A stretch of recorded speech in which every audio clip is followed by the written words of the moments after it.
안녕하세요, 레인보우 트래벨입니다. 금번 영상은 일본 간사이 지방 여행을 처음 하시는 분들을 위해서 만들어진 영상입니다.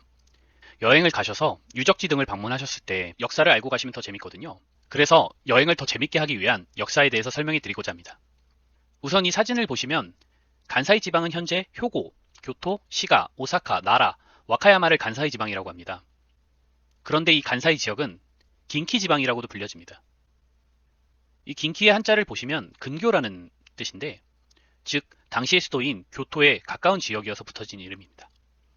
그럼 간사이 지방의 한자를 보시면 간사이 지방은 한자로는 관서라고 되어 있습니다. 즉 관의 서쪽이라는 뜻입니다. 그러면 동쪽은 관동 지방이겠죠.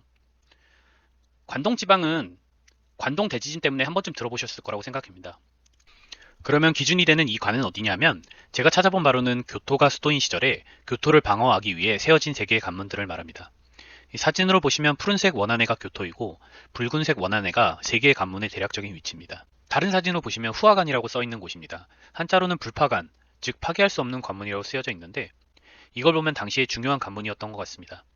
그리고 이 지역은 현재는 세키가하라로 불리고 있습니다. 여기는 굉장히 중요한 곳이어서 이름을 한 번쯤 외우고 가시는 것도 좋을 것 같아요. 이 세키가하라는 이름조차 관문이 있는 평야라는 뜻인데, 이런 걸 보면 당시의 관문이 정말 중요했던 것 같습니다. 세키가하라는 역사에서 굉장히 중요한 것이어서 조금 더 자세히 보고 가겠습니다.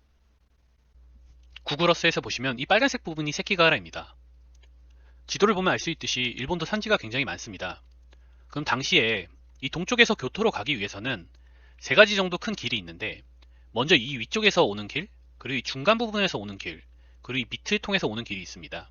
아까 보여드렸던 관문의 위치를 생각해 보시면 이 세 가지 길에 관문들이 모두 세워져 있던 것을 알 수 있습니다.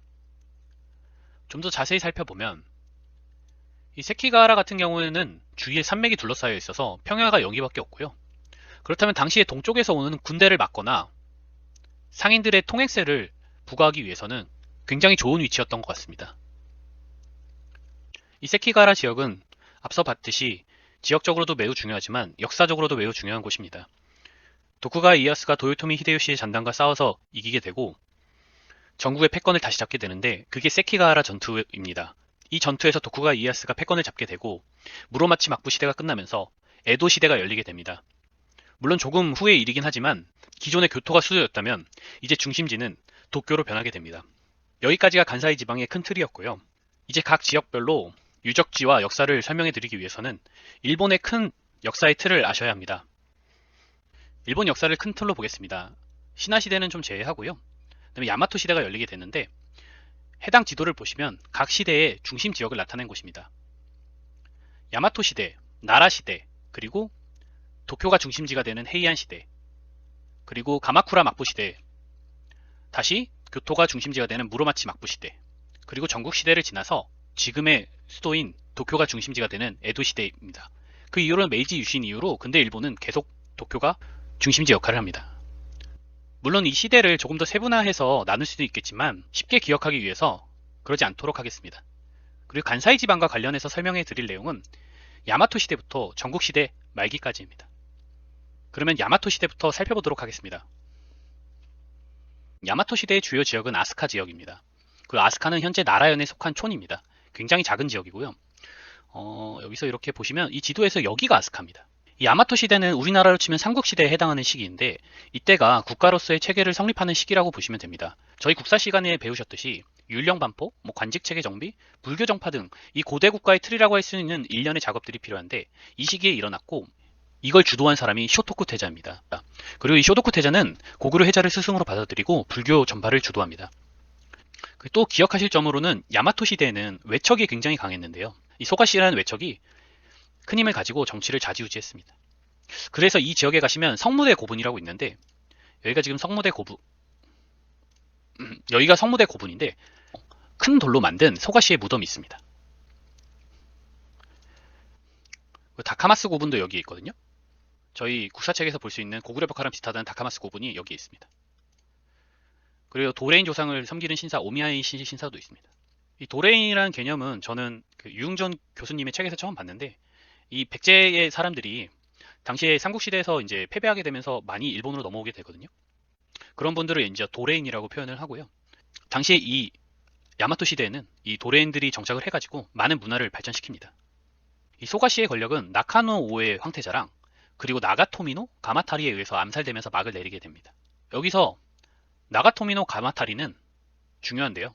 나중에 이 나카노 오의 황태자가 황제가 되는데 이 사람이 덴지 천황입니다. 그리고 이 사람에 의해서 후지아라라는 성을 받게 됩니다. 그리고 이 후지아라는 성을 기억해 두셔야 되는 게 나중에 야마토 시대가 끝나고 나라 시대로 가면서 큰 권력을 가지는 외척으로 성장하게 됩니다.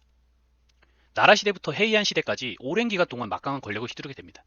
소가시의 암살 이후 시간이 좀 지나서 겐메이 천황 때인 708년에 나라, 즉 헤이조쿄로 천도하게 되면서 나라 시대가 시작됩니다. 왜냐하면 아스카가 지도에서 보시다시피 산으로 둘러싸여 있어요. 이렇게 산으로 다 둘러싸여 있어가지고 아무래도 수도가 좀 더 커지고 권력이 커지면서 인구도 늘어나면서 확장을 하는데 한계가 있는 거죠. 그래가지고 이제 조금 더 넓은 나라로 이전을 하게 됩니다. 아까 설명해 드렸듯이 나라에서는 후지하라 씨가 권력을 계속 잡게 되는데 그렇기 때문에 이 나라에 있는 많은 유적지는 후지하라 일족이 세운 게 많습니다. 이 가스가타이셔나 아니면은 이 고오쿠지 같은 경우에 둘 다 후지하라 일족이 세운 곳입니다. 이러한 나라 시대는 간무천황 시대가 되면은 절과 귀족들의 세력이 점점 강해지거든요. 여기 보시면 이 고오쿠지가 지금은 대부분 철거된 상태인데 보시면 이 나라공원과 가스가타이샤까지 이게 전체가 절의 영역이었습니다. 이 고오쿠지라는 흥복사가 얼마나 큰 권력을 가지고 있었는지 알 수 있을 것 같습니다. 그러니까 이런 절과 귀족들의 세력이 점점 강해지고 수도의 교통이나 아니면은 뭐 생활 그런 거 군사 문제 등도 계속 발생을 했다고 해요. 그래서 결국에는 이제 다른 데로 천도를 하고 싶은 거죠.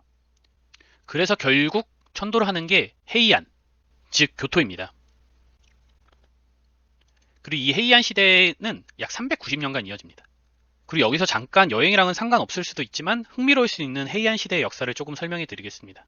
이 천황에 있는 황족이 분가를 해서 새로운 가문을 세우게 되면 더 이상 황족이 아니게 되고 새로운 성씨를 받게 되는데 이 성씨 중에 유명한 게 타이라랑 미나모토입니다. 한자로 하면 헤이지, 겐지죠. 헤이안 시대 말기에 가면 이 두 일족이 많은 권력을 가지면서 역사의 전면에 서게 됩니다. 뭐 황제의 친척이니까 당연히 권력을 갖기 쉬웠겠죠. 이 두 일족이 싸움을 벌이는데 이걸 겐페이 전쟁이라고 합니다. 겐페, 즉 겐지랑 헤이지의 전쟁이라는 말입니다. 그리고 결국 이 전쟁에서 누가 이기냐면 미나모토 요리토모가 승리하게 되는데 이 사람이 승리하면서 이제 가마쿠라 막부 시대를 열게 됩니다. 여기가 가마쿠라입니다. 근데 이 겐페이 전쟁에서 승리의 주역이 따로 있습니다. 이 미나모토 요리토모의 친동생이자 전투의 천재라고 불리는 미나모토 요시츠네입니다. 그리고 일본 문화나 뭐 이런 걸 많이 접해보신 분들은 이 미나모토 요시츠네를 주인공으로 하는 만화가 있거든요. 바로 차나왕 요시츠네인데 이 차나왕은 그 미나모토 요시츠네의 법명이고요. 이 만화의 주인공이 바로 미나모토 요시츠네입니다. 근데 나중에 이 친형이 요리토모에게 젊은 나이에 죽게 됩니다. 그리고 여기서 잠깐 짚고 넘어가면 가마쿠라 막부가 세워졌다고 해서 천황이 없어진 건 아닙니다. 천황은 항상 교토에 있었고요. 다만 이 권력의 중심이 가마쿠라 막부 쪽으로 넘어온 거죠. 이 가마쿠라 막부는 사실 간사이 지방 여행이랑은 상관이 없지만 그래도 역사의 연속성 속에서 중요한 부분이 있어서 설명해 드렸습니다. 이 가마쿠라 지역은 나중에 도쿄 지역을 설명할 때 다시 말할 예정이지만 잠깐 하고 넘어가면 이 지역은 지금에 와서는 슬램덩크의 배경지로 매우 유명하고 또 보시면 알다시피 이 바닷가 마을이어서 굉장히 이쁩니다. 그러다 보니까 각종 드라마, 영화에도 많이 나오게 됩니다. 기억나는 영화로는 바닷가 마을 다이어리나 아니면 우에노주리가 주연한 양지의 그녀, 그리고 아라시 멤버 니노미야 카즈나리가 주연한 푸른 불꽃 등이 있습니다. 셋 다 재밌습니다. 한 번쯤 봐보시면 좋을 것 같습니다. 그러면 이 가마쿠라 막부는 어떻게 끝나고 무로마치로 넘어오게 되냐면 이 가마쿠라 막부 시대 때 원나라, 즉 몽골이 두 차례 쳐들어오잖아요. 이 두 번 다 태풍 때문에 실패하게 되는데 이때의 태풍을 신풍이라고 부르게 되죠. 그래서 일본은 신풍의 보호를 받는 나라라고 이렇게 말하게 됩니다. 근데 이 신풍을 한자로 읽으면 카미카제입니다. 카미가 신이고요. 카제가 바람입니다. 그래서 2차 세계대전에서 패전의 기운이 보이자 이를 저지하려고 자살특공대를 만들게 되잖아요. 그래서 이 자살특공대에 이 이름을 붙이게 됩니다. 다시 원래 얘기로 들어오면 이 가마쿠라 막부는 결국 원나라를 막기는 하잖아요. 물론 태풍이 막아줬지만. 근데 이 전쟁을 계속 준비하고 있는 상태였기 때문에 방어태세를 계속하고 있어가지고 계속 유지하다 보니까 이게 무사들한테 준 물자나 급료 등을 제대로 주지 못하고 계속 여기저기 불만이 쌓이게 되거든요. 그래서 결국에는 이 가마쿠라 막부도 그런 것 때문에 막을 내리게 되는데 그 다음에 이제 무로마치 막부가 들어서게 되는데 이때가 다시 교토가 일본 역사의 중심이 됩니다. 무로마치 막부 시대를 연 핵심적인 인물이자 무로마치 막부의 초대 쇼군은 아시카가 다카우지입니다. 여기서 잠깐 쇼군이라는 걸 설명을 해야 되는데 용어가 좀 익숙하지 않으실 수 있으면 좀 헷갈리거든요. 이거에 대한 개념을 좀 잡고 넘어가셔야만 역사를 보실 때 좀 헷갈리지 않습니다. 천황은 따로 있고 이 막부 시대잖아요. 이 막부의 장군, 제일 높은 사람을 쇼군이라고 합니다. 그리고 각 지역에 있는 지방 영주들을 다이묘라고 합니다. 무로마치 막부를 연 이 아시카의 이쪽에 3대 쇼군인 아시카가 요시미츠가 만든 절이 있는데 이게 바로 금각사입니다. 교토에 가면 한 번쯤 방문을 많이 해보시는 곳이죠. 이 금각사와 또 대비되는 은각사라고 있는데 이 은각사는 무로마치 막부의 8대 쇼군인 아시카가 요시마사가 세운 곳입니다. 이 8대 쇼군인 아시카가 요시마사의 후계자 자리를 쟁취하기 위해서 싸움이 일어나는데 이게 온인의 난이라고 불립니다. 이 온인의 난은 약 11년간 전쟁이 지속되거든요. 그러다 보니까 이 각종 다이묘, 지방 영주들이 와서 막 싸우게 되는데 이 11년 동안 싸우다 보니까 이 사람들이 점점 힘이 빠지는 거예요. 그러다 보니까 이 지방의 다른 권력자들이 힘이 세지게 되면서 결국에는 지방의 힘이 너무 세져서 전국시대가 시작됩니다. 각지에서 막 일어나는 거죠. 전국시대에서 얘기하고 싶은 세 명은 오다 노부나가, 도요토미 히데요시, 도쿠가와 이에야스입니다. 물론 다케다 켄신이나 우에스기 신겐 같은 사람도 있지만 간사이 지방 여행이랑은 크게 관련이 없어서 제외하겠습니다. 이 전국시대는 사실 일본의 역사에 있어서 가장 재미있는 부분이지만 전부 설명하기에는 너무 시간이 오래 걸리고 이 영상은 여행을 즐겁게 위한 역사 지식이기 때문에 짧게 하겠습니다. 우선 전국시대 중반쯤이 되면은 오다 노부나가가 패권을 잡게 됩니다. 그리고 이 오다 노부나가의 휘하에 있던 신하 중에 한 명이 도요토미 히데요시입니다. 저는 예전에 이 도요토미 히데요시랑 도쿠가와 이에야스가 너무 헷갈리고 안 헤어지는 거예요. 도대체 누가 먼저인지를 모르겠더라고요. 그래서 제가 두 번째 글자를 따서 외웠습니다. 도요토미 히데요시 그리고 그 다음에 도쿠가와 이에야스. 그래서 요쿠 이렇게 외웠었습니다. 도움이 되시길 바랍니다. 뭐 여하튼 이 오다 노부나가가 패권을 잡은 상태에서도 아직 전국을 제패한 건 아니었습니다. 특히 교토의 서쪽 지역들이 복속하지 않은 상태였는데 여기를 직접 정복하기 위해서 원정을 떠나다가 이 혼노지에서 부하의 배반으로 자결하게 됩니다. 이걸 혼노지의 변이라고 하는데 이 사건이 굉장히 유명하고 중요해서 영화에 많이 나오거든요. 일본 여배우인 아야세 하루카가 주연한 혼노지 호텔이 이 사건을 배경으로 한 영화입니다. 결국 혼노지에서 오다 노부나가가 죽고서 시간이 좀 지나면 오다 노부나가의 부하였던 도요토미 히데요시가 패권을 잡게 되고 결국 전국을 통일하게 됩니다. 도요토미 히데요시가 전국을 통일하고 한 짓이 임진왜란입니다. 우리가 보면 천하의 죽일 놈이죠. 하지만 우리나라를 쉽사리 정복할 수 없었고 도요토미 히데요시가 건강이 악화되어 죽게 되면서 이 전쟁도 끝이 나게 됩니다. 그리고 이때 도쿠가와 이에야스는 도요토미 히데요시에게 머리는 숙이고 있었지만 반란의 때를 기다리고 있었습니다. 당시에 도요토미 히데요시에 의해서 원래 자기의 주거지에서 다른 데로 보내졌거든요. 간토 지방으로 보내졌는데 여기를 발전시키고 있었습니다. 그러다가 도요토미 히데요시가 죽게 되자 결국 도쿠가와 이에야스는 패권을 잡기 위해 도요토미의 남은 세력과 싸움을 하게 됩니다. 이 싸움이 바로 영상의 초반에 말씀드렸던 세키가하라 전투입니다. 그리고 이 전투에서 이기게 된 도쿠가와 이에야스는 전국의 패권을 잡게 됩니다. 물론 전국의 패권을 잡긴 했지만 아직 한 가지 걸리는 게 있어요. 바로 도쿠가와 이에야스의 아들인 도요토미 히데요리입니다. 히데요시의 아들 히데요리. 한자만 틀리죠? 이 도요토미 히데요시가 죽기 직전에 이 굉장히 어렸거든요. 히데요리가. 그래서 도쿠가와 이에야스에게 잘 부탁한다는 약속을 받아놔요. 근데 뭐 그럴 리가 있나요? 이 세키가하라 전투 이후에 15년이 지나서 도요토미 히데요리를 처단하려고 합니다. 당시에 도요토미 히데요리는 오사카시에 있는 오사카성에서 거주하고 있었는데요. 이 오사카성은 도요토미 히데요시가 전국을 통일하고 나서 세우게 된 성입니다. 여기를 약 2년에 2번에 걸쳐서 쳐들어가게 되고 결국 오사카성에서 어머니와 함께 자결하게 됩니다.